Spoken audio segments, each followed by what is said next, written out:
For joining us for another wellness webinar series event with Jefferson Health.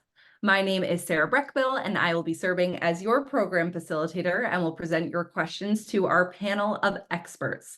Tonight, we're going to discuss what age-friendly care is and what services are available to patients and families, and much more. Well, thank you so much for submitting your questions in advance, and the questions that you'll hear me asking the providers are all submitted right from when you registered for this webinar. If you have any questions throughout our discussion tonight, for those joining us on your computer or tablet, at the bottom of your screen, you will see an icon that says Q&A. We'll do our very best to get to as many questions as possible, but may not be able to answer all of them during this virtual event. And due to hospital university guidelines and privacy, we are unable to comment on specific cases. Well, with that, I want to go ahead and introduce our experts for the evening, starting with Dr. Natalia Dementovich, geriatrician and medical director of the Age Friendly Program. We also have Carol Nigro, a nurse navigator with the Age Friendly Program, and Danielle Giovanillo, Associate Chief Nursing Officer with Jefferson Lansdale Hospital. Well, thank you all for joining us. And I know that we have a lot to get to tonight, a lot of submitted questions. But first, I want to give each of you a minute or two to just say hello and provide a little bit of background information about yourself. So Dr. Dementovich, we'll go ahead and start with you. How are you doing this evening? Oh, and I think you're on mute. I'm sorry about that. I'm very well, thank you. Good evening, everyone. My name is Dr. Natalia Dementovich, and I'm a medical director of Age Friendly Program at Lansdale Jefferson Health, and I'm a practicing geriatrician. A little bit about myself. I graduated from Ivano-Frankivsk State Medical Academy, that is in Ukraine, in 2002. And after I immigrated to the United States, I successfully completed internal medicine residency and geriatric fellowship program at Abington Jefferson Health. I'm board certified in both internal medicine and geriatrics. Since graduation, I have held various leadership roles, including medical director of geriatric assessment at Abington Hospital. I was a medical director of nursing facility, as well as full quiz at Gwinnett, that is CCRC. And I also have been practicing clinical geriatrics for about 13 years now in all settings of levels of care, including inpatient and outpatient facilities and consultation. I'm very proud of work we do here at Lansdale Hospital with age-friendly care.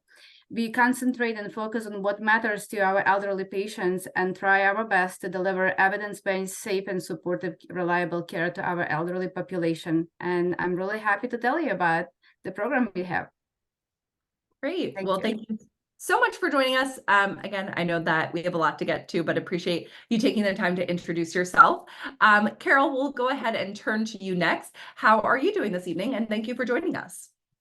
Thank you so much. Good evening and welcome to the program. I'm Carol Nigro, and I'm a nurse at Jefferson Lansdale Hospital. I graduated from Holy Family University with my bachelor's degree, and I received my master's degree from Drexel University. I've been a nurse for over 36 years, working in many different areas of the hospital, including leadership positions and over 20 years in our home care department. 2 years ago, I started to work in my current position as the nurse navigator for the Age Friendly Program. And within this time frame, I've also obtained my geriatric certification. So welcome everyone to the program. All right. Well, thank you. And last but not least, Danielle, how are you doing this evening? I'm doing well. Thank you very much for asking. And thanks everyone for joining us this evening. My name is Danielle Giovanello, and I am the Associate Chief Nursing Officer for Jefferson Lansdale Hospital. I've been a nurse for going on 22 years, graduating from Gwinnett Mercy, now University, and receiving my graduate degree from Drexel University in Philadelphia.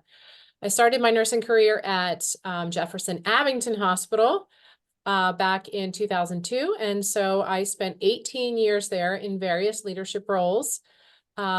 Most recently, the director of Med-Surg Nursing, transitioned to Jefferson Lansdale Hospital at the height of the pandemic in March of 2020 in my current role. I am excited to be with you this evening and look forward to talking to you about our program. Okay, well, great. Thank you all so much for taking the time to be here tonight. And I know we have a lot to get to. So without further ado, let's go ahead and dive into the questions. Dr. Dementovich, we will go ahead and start with you. So the first question to kick off our discussion for the evening, can you tell us about what is age-friendly care, and is there a specific age or condition best suited for the program? Great, thank you. So age-friendly care, I often get the questions from my patient, what does it mean, and what age patients are appropriate to receive that care? So I want to give you a little bit of background on that. Age-friendly care or age-friendly health system, it's an initiative of John Hartford Foundation and the Institute for Healthcare Improvement in partnership of with American Hospital Association and the Catholic Health Association of the United States. And the way they define age care and their need for that, it kind of summarized in those two sentences. We all deserve safe and evidence-based healthcare focused on what matters to us as we get older. And that's what our focus is in age-friendly care. So age-friendly care consists of all the protocols and policies that really focus on 4 M's that were summarized after reviewing multiple data and research and shown to be the most appropriate and quality delivered care to elderly that would cover all the needs for someone who is 65 and older. And those 4 M's are, first M is mentation. So we really focus on what matters to in regards to mentation in elderly patient, that covering their cognitive assessment and performance, their mood disorders such as anxiety and depression that is very common at the age, as well as delirium. The second M in age-friendly care stands for mobility. And our focus is to make sure that the patients are staying mobile and active, and we prevent falls and prevent them from not being mobile. The third M stands for medications. The goal of the program is to review the patient's medication, often de-prescribed medication as patients get older, and make sure that medications patient is on are not causing any harm, and they are not interfering with the mentation and the mobility. And the most important M that we, even though I stated the last, the most important M is to find out what matters to patient. So we, often when a patient comes to the hospital or, seeing doctors in outpatient office, we start with the really targeting the treatment and conditions without really talking to patient, what patient want, how does patient see his or her care, and what matters to them. So, but the age-friendly care, when you become one of our patient or the patient of the healthcare system, what we do, we focus on what really cares to that, what matters to that patient and to the family. And we try to target our treatment plan, goals around that. And altogether, addressing all those 4 M's, on all different levels of cares will define age-friendly care. So there is age-friendly care can be inpatient or outpatient or in the facility. Our program at Lansdale Hospital has inpatient care, and as part of someone being in this program, you don't need to have any specific conditions. All patients who are at 65 and older and being admitted to the hospital will be screened by Carol on their admission, and based on their needs will be automatically either seen by geriatrician, nurse navigator, or one of our volunteers. And the needs around age-friendly care will be communicated with their attending hospitalist. Part of that inpatient care also is to give recommendation for follow-up for outpatient care to make sure that we align what matters to patient and what needs patient have, and follow-up as outpatient. Okay, well, thank you. Mhm. super helpful outline there, and really helpful to hear the 4 M's. So thanks for walking us through that. All right. For our next question, we will turn to Carol. Carol, we've received some questions about suggestions on how older adults can keep physically fit. So do you mind just walking us through that as well? Sure. So keeping both mentally and physically fit is important for us as we get older. For mentally keeping fit, we can, look at newspapers, to keep up on current events, read a really good book, possibly, play, if you like bingo or bridge, get a group together to, have socialize with those individuals, to keep yourself mentally fit. For physically fit, how would we do that? So the recommendations for patients that are 65 and older. So 5 times a week, they're suggesting aerobic exercise for about 30 minutes. And then for vigorous exercise, they're saying about 75 minutes a week for that. If you want to do some type of muscle strengthening, they really talk about not doing any more than 5 pounds unless you're a really big weightlifter. And those 5 pounds should be about 3 times a week for about 15 minutes each time. Now, I have recently read some articles that do say that both aerobic exercise and strengthening exercise can help with preventing, cognitive decline, which, Dr. Dementovich had talked about mentation, helps to prevent physical decline, helps to prevent risk of falls, and also helps with osteoporosis. And, many of the Ys or the gyms out there specifically have classes that seniors can join. They have the chair yoga for those that are having difficulty walking or at a high risk for falls. There's water aerobic therapy out there, and that helps patients that have are having issues with arthritis or are having some type of spine problem. There's always Tai Chi, which they say is really good for patients with Parkinson's. That helps them with balance, helps to reduce risk of falls, flexibility, and endurance. And also, just plain old walking, getting out there and walking down the street or around the block, that's really a good way for us to keep physically fit as we get older. Absolutely. So things, that you can easily do, such as walking. So thank you for sharing that. Okay. All right, Danielle, we will go to you next. And I know that we received a lot of questions about existing services. So a few questions for you here. First, many people would like to know that the age-friendly program exists in New Jersey as well. In fact, a lot of people are wondering if this service will be available at all Jefferson hospitals, and specifically what local services are available to seniors and how would one find that information? Sure. So this question offers a lot of information and resource, so please bear with me. Under the Jefferson Health umbrella, focused geriatric care can be found at the Jefferson Health Methodist Hospital in South Philadelphia on the acute care of the elderly unit, that is an inpatient unit designated for elder care. The Jefferson Health Sidney Kimmel Cancer Center has a senior adult oncology center. Jefferson Health University Hospital has a division of geriatrics down in Center City, Philadelphia, and of course here at Jefferson Lansdale Hospital. I did see a question in the chat asking if Jefferson Abington Hospital offers age-friendly care, and they are designated by the Institute of Healthcare Improvement as an age-friendly facility as well. Additionally, the Muller Center, which is located on Old York Road in Abington, offers inpatient, outpatient, community outreach, and long-standing resources to our senior patients. It also has a geriatric fellowship program for our local medical students to learn about geriatric care as well. The center intently focuses on providing support and services also to the family and caregivers of our senior patients, from a caregiver's resource room and insurance counseling to assisting with filling out advanced directives, even for your loved ones.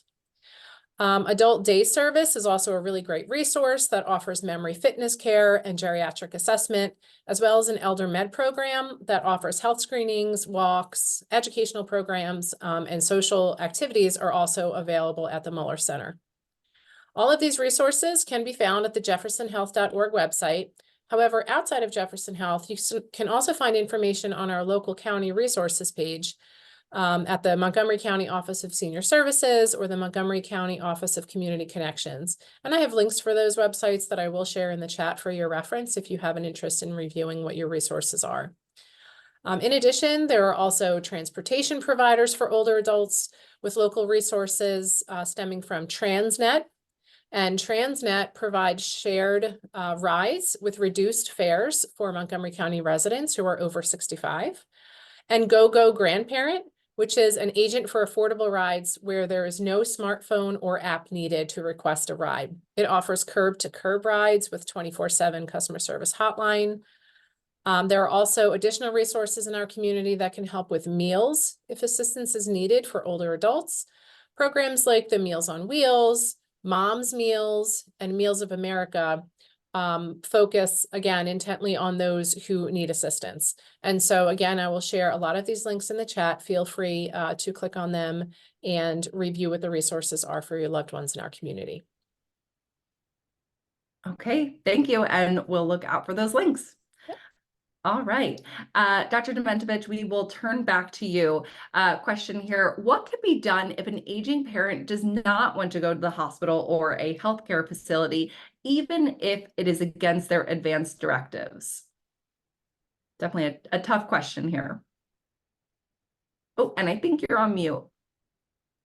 I'm so sorry about that. It's very difficult, sensitive question, and this question is being asked so often by the family members.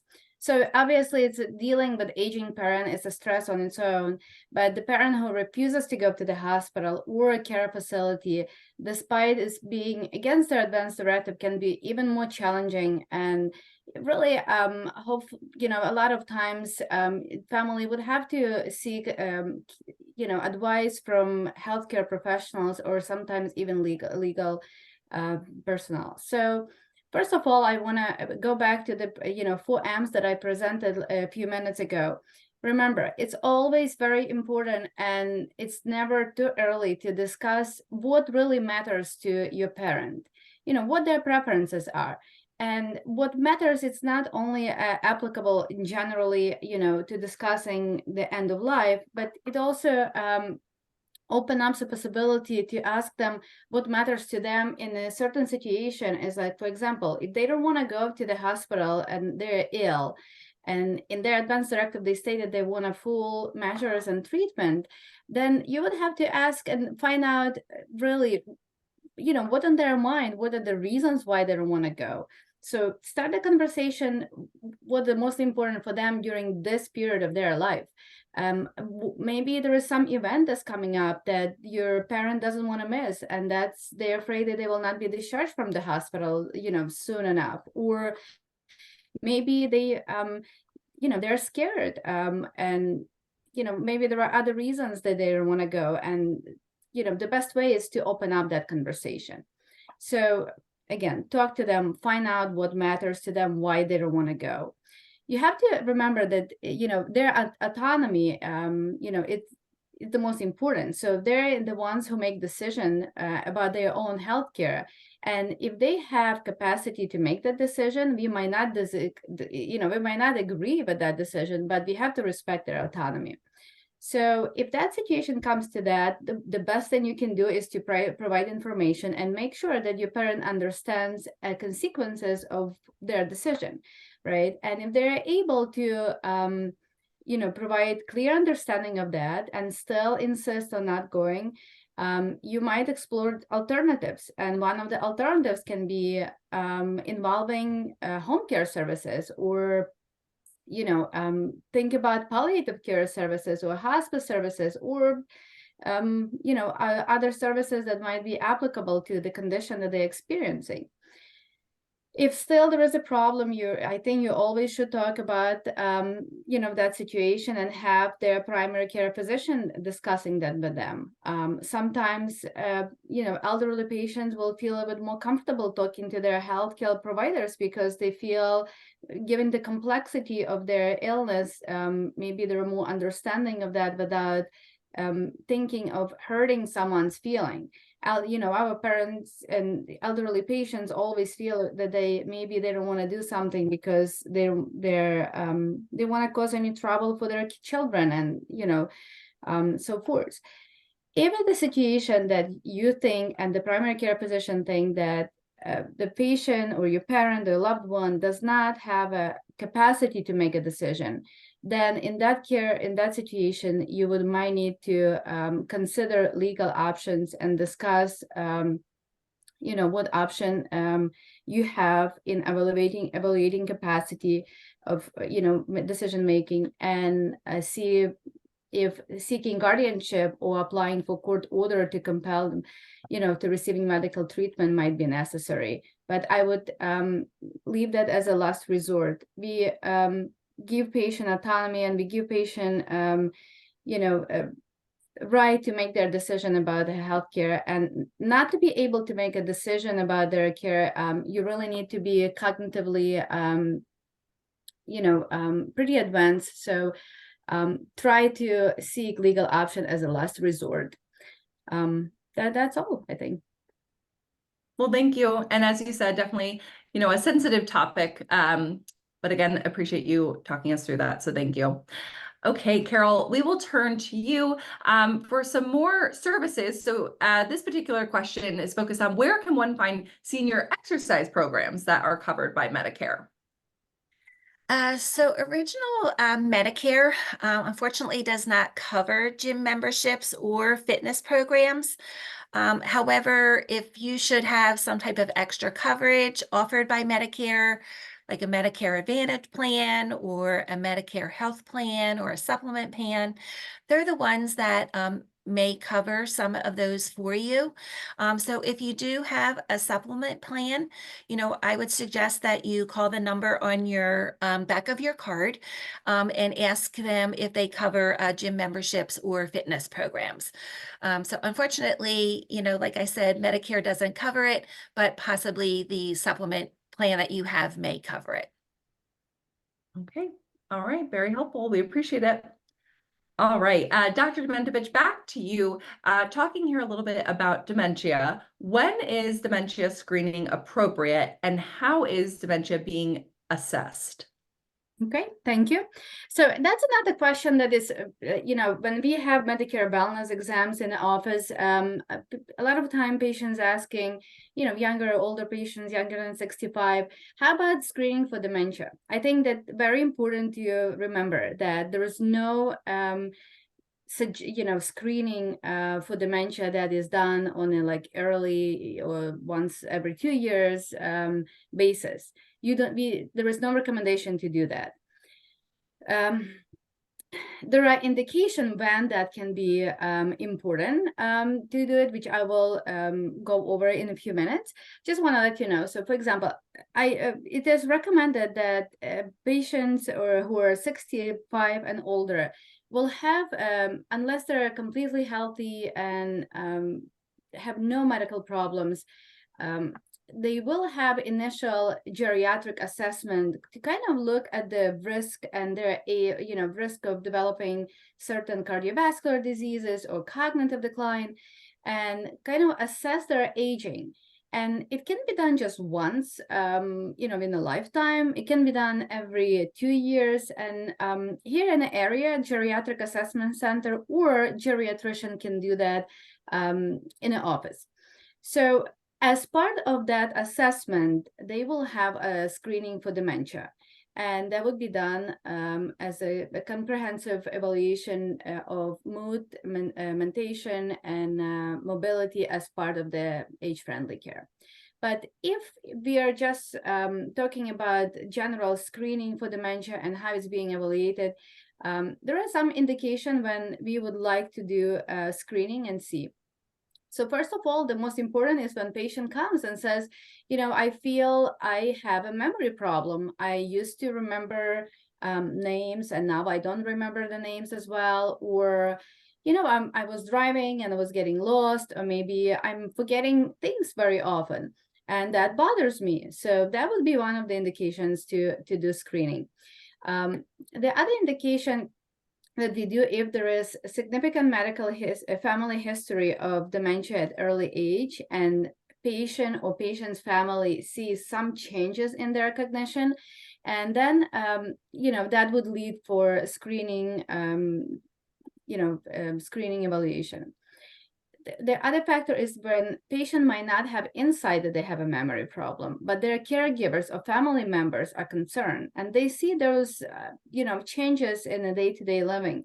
And very often what happens when there is a, family lives together, husband and wife, they, even though they might decline on its own, they still adapt to function as, together as a team, as a unit. When one, when husband passes away or get ill and being hospitalized, then those deficiencies that the other person had, like wife had it, would be more obvious. And this is the most common scenario when the family comes and saying, well, we haven't noticed that before, but now we're worried about our mom or our dad. That would be another indication to have that patient screen. So how about do we screen for dementia? I mean, dementia, it's a clinical diagnosis. So there is no blood work or imaging that can be done. So it's a clinical diagnosis that involves comprehensive evaluation of the cognitive function. But there are 3 different cognitive tests that are being done. The most sensitive and advanced in a way of able to detect early changes is Montreal Cognitive Assessment Test, MoCA. So we do a physical exam, we administer MoCA. We also screen patient for depression, because sometimes undiagnosed depression can mimic dementia. We also do blood work to rule out deficiencies of vitamin B12, folate, and problem with thyroid function, because that also can present as pseudo-dementia, meaning that just mimics dementia, but it's reversible. We also initially do imaging of the brain, and if there's no contraindication, MRI is the image of choice.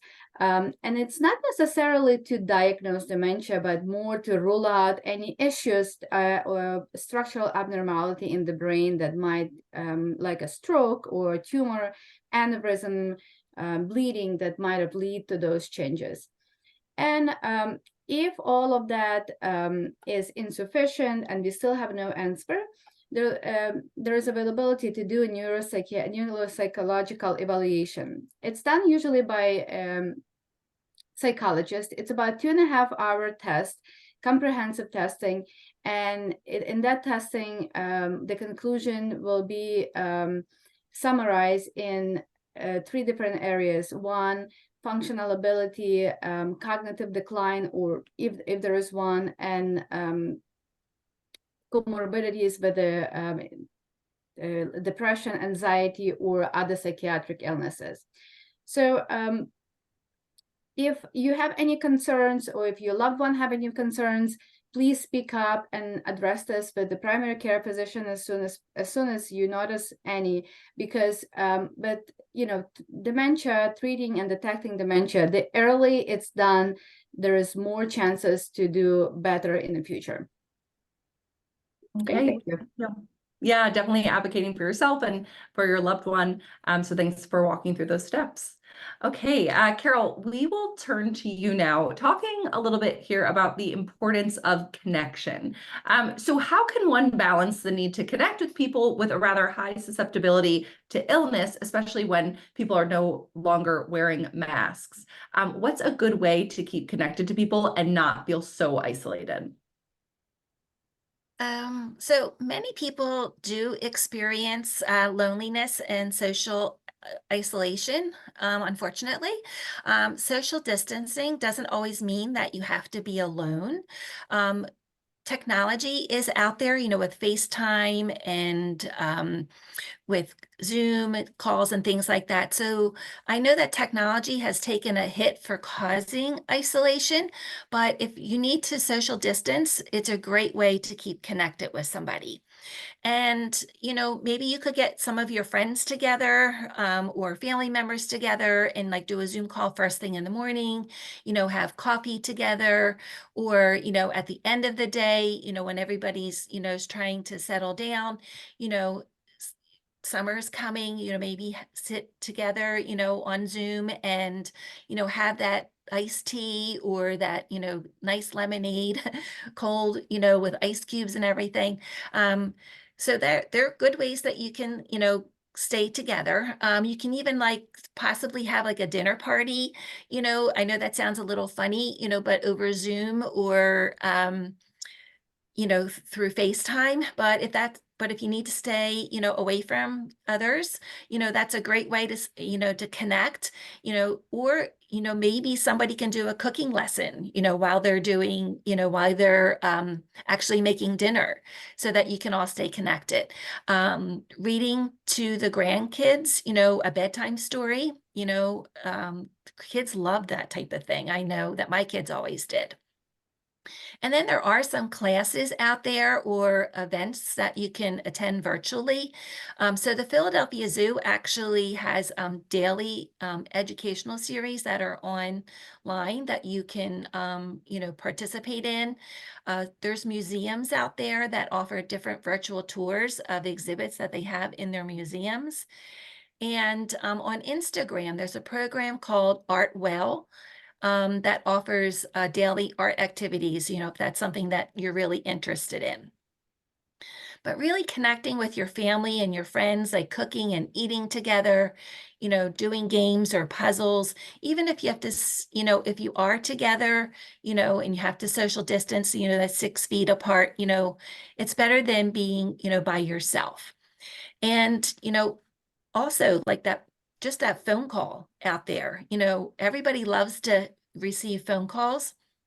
So just hearing someone else's voice on the other line is really, a good way to keep connected to other people. And even if you have to leave a voicemail, at least they know that person knows that someone was caring about them. But do know that receiving vaccinations does help to reduce the risk of your severe illness, and keeping in-person social engagements really helps to prevent your cognitive decline, helps with depression, helps with anxiety.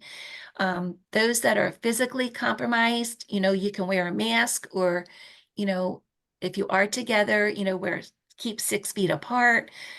Good hand washing is always a good prevention tool. Also being outside, going for that walk like I talked about earlier, going to like a coffee shop or, those ice cream places that have the outside windows. They're all ways that you can, still stay connected to your neighbors and to your family. Absolutely. Definitely a lot of different ways to get creative, especially like you said, using technology as well. Yep. Thank you. All right, Danielle, we will turn to you. Where can you get additional training for emotional and mental health? So training for, I'm so sorry, caught me off guard. I was just overwhelmed by the resources that Carol offered in terms of what can be done out in the community when we're socially isolated. So first and foremost, we have locally the National Alliance on Mental Illness. It's a great resource. They have a 24-hour-a-day, 7-day-a-week hotline. I will share that link in the chat as well. From a Jefferson standpoint, we have the Myrna Bryant Center for Mindfulness, which is located in Philadelphia. It offers professional training on stress reduction programs. It also offers one-on-one flexible options, workshops, in-person and online programs for mindfulness exercises that focus specifically on physical and psychosocial suffering. If you are seeking specific grief support, as many of our elderly population do, there are several options in this area, including Jefferson Abington Hospital's grief support group. You can also check your local place of worship for support groups that are offered. Locally, there's a program called New Beginnings for widows and widowers. They meet at both the St. Stanislaus Parish as well as Mary Mother of the Redeemer. You can also check local funeral homes for resources on grief support groups as well. And again, I'll share that information in the chat as well. Okay, thank you so much. A lot of important resources shared, so we appreciate it. All right, Dr. Dementovich, we will turn back to you. How is competency determined in someone who is experiencing cognitive decline? Okay, Thank you.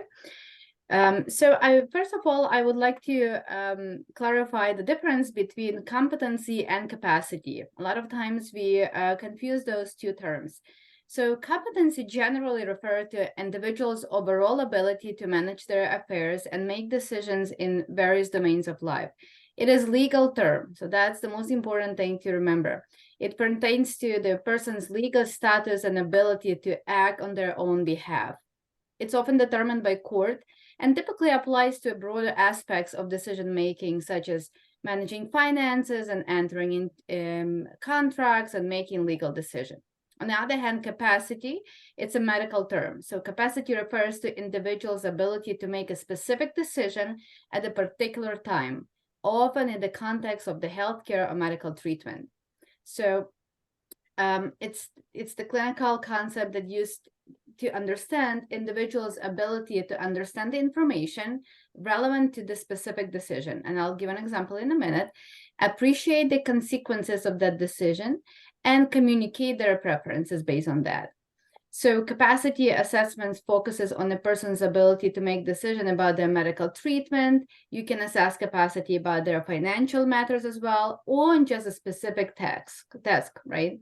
So for example, a lot of times when we are with patients and patients are refusing treatment, for example, chemotherapy or surgery, at that time, for example, surgeon will say, call specialist like geriatrician or a psychologist or a neurologist or psychiatrist to determine if that patient understands the all consequences of that decision and if they have a capacity to do so. So those assessments usually done around that situation that happens and just focuses on that. And the way we do it is that we have a guide form that we follow, but it's just the one form with the questions that be able to modify based on the question that we are asking, whether it's the healthcare related question or financial, etc. So first of all, we look at the cognitive assessment of that patient. If it was done in the past, then we can take that as a baseline. If it wasn't done, then it will have to be completed at the time of evaluation. And it depends on the patient's ability, cognitive ability. We might use Montreal, cognitive assessment test, which is more difficult, or there are two other tests that we might use, which called SLUMS and mini mental status examination. After completing and looking at their cognitive performance, we look at their functional ability. By definition, dementia is the decline not only in a cognitive, perspective, but also in a functional way. And in order for someone not being able to make for someone who will not have a capacity to make a decision, they need to have deficiency in both areas. So we do assess their functional ability, their ability in instrumental activities of daily living, such as driving, financing, planning, shopping, and their activities of daily living, such as day-to-day things, showering, cleaning, doing laundry, and stuff like that. So we take that into consideration. Then we ask specific question if they understand their disease or problem, or if that's related to finances, the question that is being discussed. And we would like to learn how they're thinking. So we say, like, what are consequences of not getting care, or what are the consequences of getting care? What would be the outcome? And are you okay with that outcome? And if the patient is presenting their reasoning, in order and understand everything and just saying, yeah, I do understand, but I do not want that, then, it's, as I mentioned before, it's okay to not to be agree with the decision patient make, but those patients have a capacity. If there are concern about their capacity, and it's not only pertaining to one certain question, or if the family have a concerns, after the physician assessment, usually it is recommended to seek help from the legal and from the legal personnel to kind of assess situation if it's only capacity is lacking toward the one decision making, or overall patient has a difficulty and not competent to make the decisions. So I think when we assess capacity as a physicians, we always give a benefit of patients having capacity, because they're, we respect their autonomy, their dignity, and unless patient really is making this not capable of making decision and is posing harm to himself or herself, then the legal will be involved. Thank you. Thank you so much. All right. Before we move on to our next question, just wanted to make a call for our audience. Feel free to drop in any questions that you might have throughout our discussion tonight into the chat, and we can answer them at the end of our webinar. But for now, I will move on to our next question that we have. Carol, this one is for you. Talking a little bit about stress here. So what are some tips on how to handle stress as you age? So this could be in your 70s, your 80s, etc. So unfortunately, stress is a fact of life that most of us experience at one time or another in our lifetime. We've all experienced it, I'm sure, at some point, at this point. So trying to figure out what that source is of the stress is the best way to try and, to start. If it's possible to figure out what is stressing you, and then trying to do something about changing what is causing all of your stress, whether it be issues with family members or your health or something. But that's the main thing. You want to try and get rid of whatever is stressing you. But other ways that you can handle stress is, just eating well, following a healthy, balanced diet. That's a great way to boost your immune system, helps combat illnesses, gives you positive physical energy. Filling up on those fruits and vegetables can definitely help with stress eating that we all might get while we're while we're under a lot of stress. Instead of eating that bag of potato chips or that lovely pint of chocolate ice cream that's sitting in the freezer, we'd rather you eat some fruits and vegetables, because that's definitely better for you. And even drinking enough water, just adding 1 or 2 glasses of water a day can definitely help you mentally. It sharpens your memory, and it helps to stabilize your emotions, believe it or not. Exercising is always a good thing, keeping physically active. Excuse me. That helps to reduce your blood pressure, eases arthritic pain. Any type of movement is really good for you. Hang on one second. I'm so sorry. No.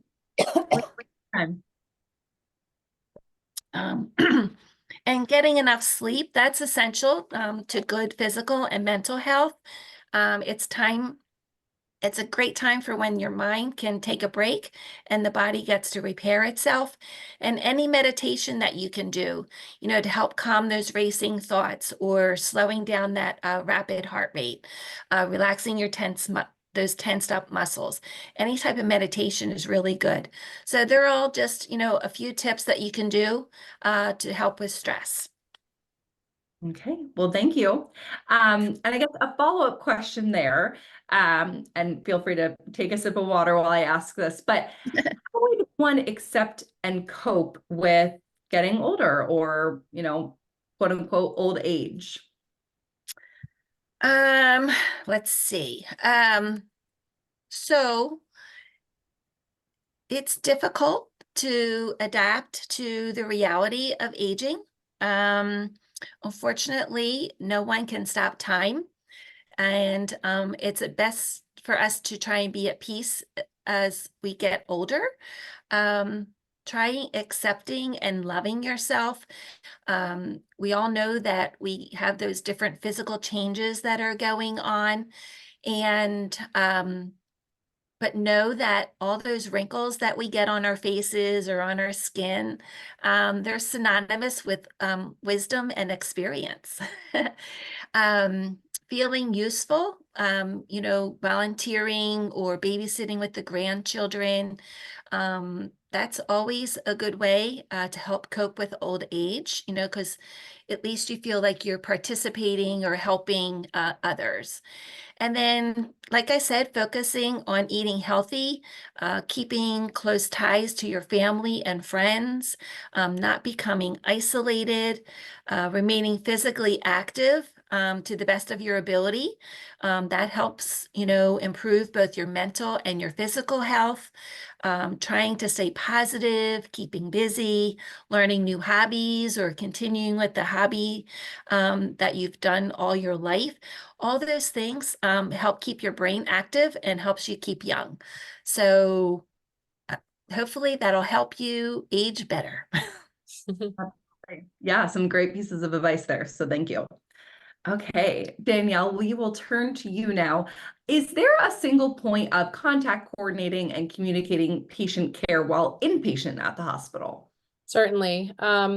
Each patient is assigned a specialty care direct care team, which at Jefferson Lansdale Hospital includes a hospitalist provider, which is a physician, a registered nurse, a patient care technician, and then a care coordinator, typically a case manager or social worker. All other specialty care is assigned by consultation based upon the care needs of the patient. So other specialty physicians, therapists, nutritionists will be assigned by consultation by your primary care provider in the hospital. Overall, your care is coordinated, to answer the question, under the hospitalist physician. Although embedded in that care team at Jefferson Lansdale Hospital specifically are specialty trained geriatric clinicians. And that includes geriatric certified nurses, our nurse navigator, Carol here on the call, as well as Natalia, who is our geriatrician provider. So generally speaking, the single point of contact when you're in the hospital is the physician. They collaborate with all members of the care team and other members within, whatever specialty networks are needed for your care. They help to design the care plan, the discharge plan in collaboration with the care coordinator, and make recommendations for follow-up when you leave the hospital. Okay. All right. Well, thank you. All right, Dr. Dementovich, we will turn back to you for a question here about geriatric assessment. So what is a geriatric assessment and when is the best time to get evaluated? Okay, thank you. So geriatric assessment can be done in outpatient and inpatient setting. And as a part of age-friendly program at Lansdale Hospital, we do a geriatric assessment on patients who qualify for that, as I said, age 65 and with a complex, complex problems.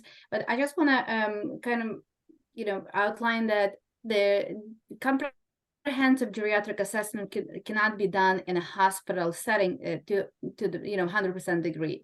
So we do have that as part of our age-friendly, but some of the evaluation needs to be done as outpatient. So outpatient geriatric assessment center is usually done for someone who at the different stages of their life. My answer would be anyone is qualified for geriatric assessment, age 65 and older, or sometimes 55 and older, depends on their comorbidities, except patients who are critically ill and the end of life that would qualify for comfort-oriented and hospice care, and patients who are very healthy in their 65, they have no medical problems, no cognitive, they're still working, they also really would not qualify for the geriatric assessment. So anyone in between those two extremes are always a good candidate for geriatric assessment. So geriatric assessment, what it is, it's a comprehensive evaluation of the adult's medical, functional, cognitive, psychological, and social status that usually being evaluated by a multidisciplinary team. And the most multidisciplinary team usually consists of a physician, consists of social worker, and that work closely with physical therapy and occupational therapy, neurology, psychiatry, and other subspecialty like endocrinology, if needed to address some of the patient's needs. The key component of geriatric assessment is to, based on those 4 M's again that I described in the first few minutes of our webinar. So we look at their ability to have, their cognitive ability. So we evaluate their cognitive function. We evaluate their emotional function, look if they have any signs of depression, if they have any signs of anxiety, panic attacks, or hallucinations, of course, that might affect their quality of life. We also look at their functional assessment. And the functional assessment, besides looking at what patient is able to do in regards to instrumental activities of daily living, as I mentioned prior, like shopping, driving, finances, and ability of performing ADLs, activities of daily living, so day-to-day function. So those 2 factors, cognitive and functional, will piece together, and that will determine if they have any, if they're at risk, or they would be diagnosed for any of their types of possibly dementia. Another part of the assessment is their mobility, which stands for the 3rd M under age-friendly. So we do assess their risk of falls, and we do assess their their aging. So those are being assessed by 2 different tests. One test called Get Up and Go test, and the second test is the 10-meter walk test. So we look at that, and we will be able to predict if the patient is at a risk of falling. If it is, we would consult with physical therapy, neurology, or occupational therapy.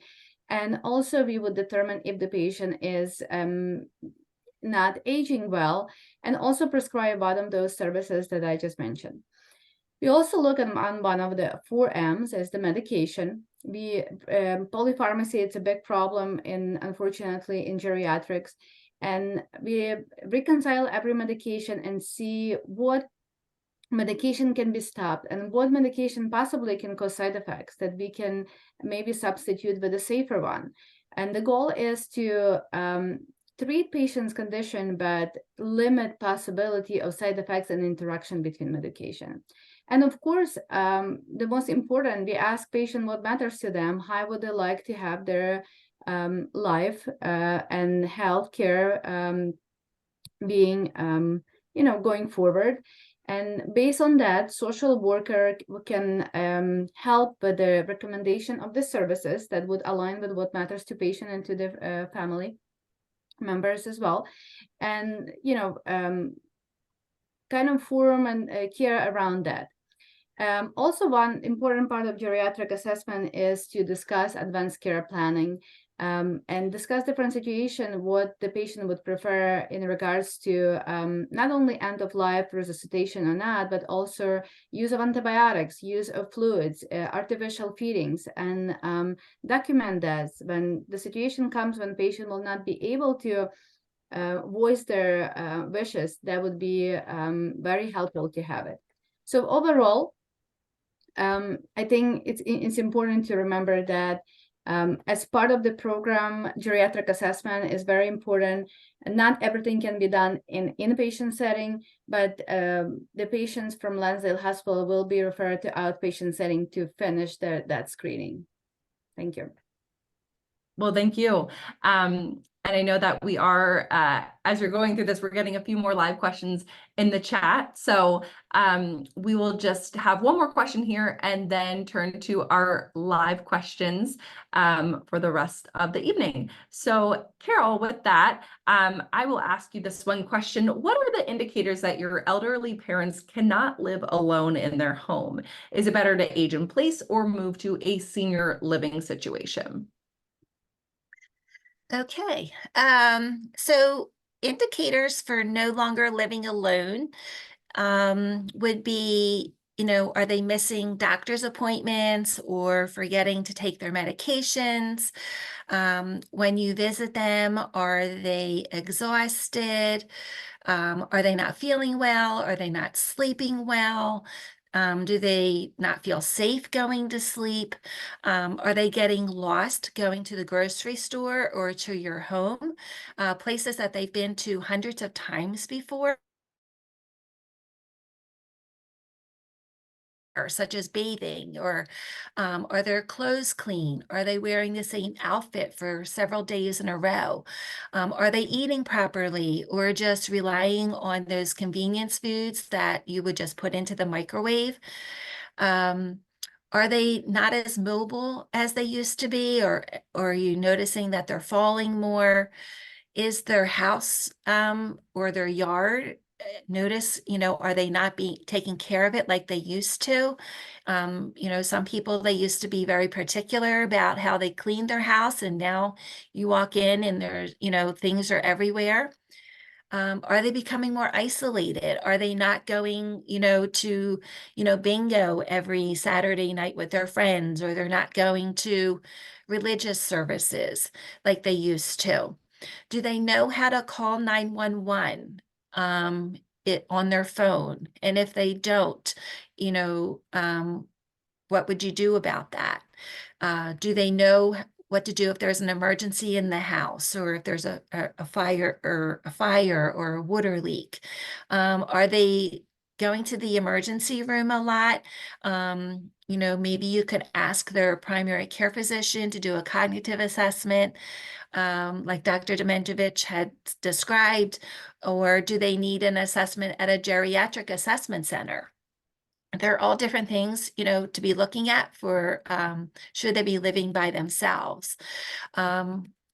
If they want to age in place or to move, some of the things you want to look at is as we all age, we have more risk for falls, and with falls, there can have some injuries. Is the house free of clutter, or, do they have loose rugs that they need to move? Are there handrails or grab bars in place? Is there adequate lighting? Does one have access to transportation so that they don't become isolated? Again, with mobility, is the bedroom and the bathroom on the first floor, or do modifications need to be made to the house? Can the person afford these modifications? And then if they do want to, are thinking about an assisted living, can they afford the cost of an assisted living? Many of them have pricing, their own pricing, and just to get in as an initial cost, and then there's a monthly cost to consider. But assisted living, they're designed for, people that are having issues with mobility or accessibility concerns. Those assisted livings, they provide socialization through many activities and outings that they provide. So they're all things that you need to think about, for aging in place or moving. But if they do decide to stay at home and age in place, you might want to consider hiring help. But if you don't hire help, you need to put together a support network. Who's going to check on them? Are they going to check on them on a weekly basis or a daily basis or a few times a day? And then make sure you have those phone numbers so that that you can call those people to make sure that, what's going on, or they have your number. Is there an emergency plan for them if for something there's a fire in the house, or there's a problem with their heat or their air conditioner? Make sure they know what to do, and they know a safe location that they can go to. And like I said, try and visit them as much as you can. But if you can't, doing FaceTime or Zoom calls or things like that, they're all good ways to, keep an eye on your loved one. Okay, thank you. And again, as always, some really helpful pieces of advice and considerations to think through. Okay, well, I know we're just about over top of the hour, but I want to turn to a few live questions before we wrap up for the evening. So without further ado, I'll go ahead and just ask the live question, and whoever wants to chime in, feel free to do so. So this will just be an open discussion. So for the first question here, this person is wondering, what is the right age to undergo the dementia screening? Oh, and I think you're on mute there. Sorry about that. I can answer that question. So there is no right age to, again, there is no screening, but as I discussed, and there is no right age for that. Again, after the age of 65, you're eligible to get geriatric assessment, and that would be your starting point. If someone has a strong family history of early onset dementia, and early onset dementia is defined as dementia being diagnosed at age of 55 or sometimes even younger, then with that, you can talk to your primary care physician to get screened and maybe even seek more deeper evaluation at their memory centers in the Jefferson or other facilities, where they will be able to do more comprehensive testing on the genetic level. And patients who have another comorbidities, for example, patients who might have a Down syndrome, they are aging much faster. So a lot of times we assess their cognition if they're at around age 40 to 45. So again, no specific age, but if overall, a patient with hypertension or heart problem, I think age 65, it's a good start to have that discussion. Okay, all right, thank you. Another follow-up question for you. If someone is showing signs of early dementia, is there any medical intervention that you would recommend? Yes, for sure. That's a very important question. Thank you for asking.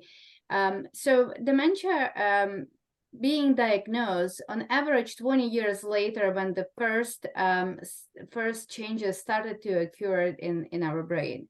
And unfortunately, it's very difficult to, almost impossible to detect those changes. But the first signs or changes that patient might have noticed or their family, it's important to seek that help and evaluation. And if there's any concerns on general evaluation or on a neuropsychological testing, I would highly recommend to discuss participating in the different trials.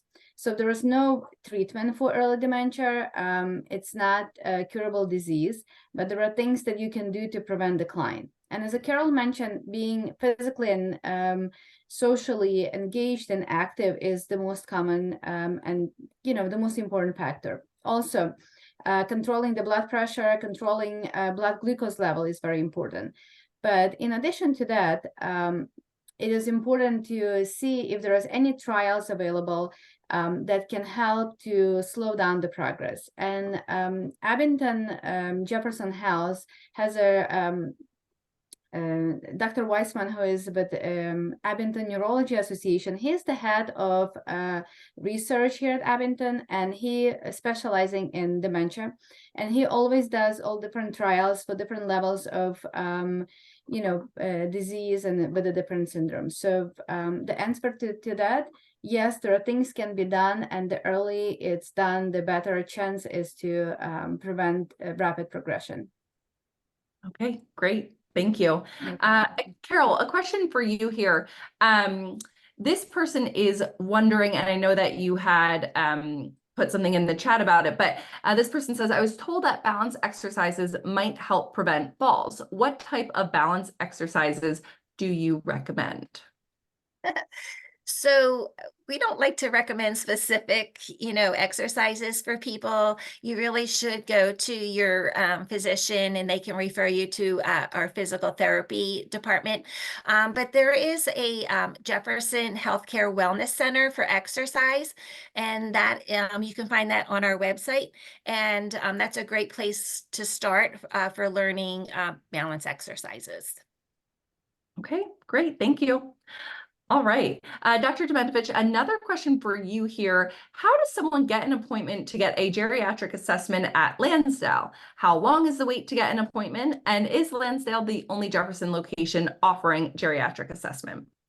So Lansdale Hospital, as a age-friendly health system, offers the inpatient geriatric assessment to patients who are being admitted 65 and older, as I mentioned. So it's not something that you can schedule. It's like if patient is being admitted, they will have, based on their needs, assessment. Outpatient Geriatric Assessment Center is located in Abington Jefferson Health in the Burger Building. And I can provide the number in the chat, or it's the 215-481-5640 is the number to call. And there are two providers there. They will be able to have a geriatric assessment, Dr. Goldberg and Dr. Swanson. And usually the wait is about 2 months for that. If you would find a geriatrician and establish care of a geriatrician, there is a possibility of having a geriatric assessment done with your geriatrician, but it will have to be planned ahead and might be divided into 2 sessions. One would be to assess memory and mood, and the other session would be to assess mobility and medication, because usually the assessment takes about 1.5 hours, and unfortunately, primary care physician does not have that time assigned for those kind of assessments, but definitely can be done, especially in an urgent situation, in the 2 different sessions. I hope I answered that question. Absolutely. Thank you. And Danielle, a question for you here, and this will be our last live question for the evening. And I just have one final question to close out tonight. But last live question for the evening, Danielle.